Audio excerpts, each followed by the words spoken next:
بسم اللہ الرحمن الرحیم۔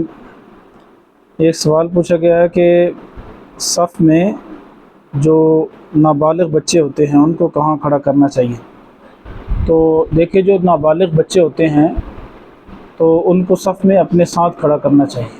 اگرچہ آپ نے بہت سارے علماء کرام سے سنا ہوگا اور کئی اہل علم یہ بھی فتویٰ دیتے ہیں کہ ان کے لیے ایک الگ صف ہونی چاہیے اور الگ صف میں ان کو کھڑا کیا جائے۔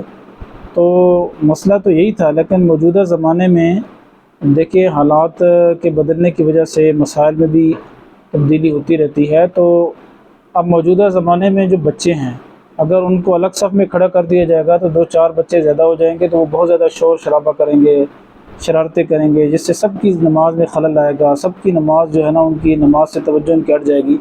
اس لیے موجودہ زمانے میں بہتر یہ ہے کہ بچوں کو اپنے ساتھ کھڑا کیا جائے۔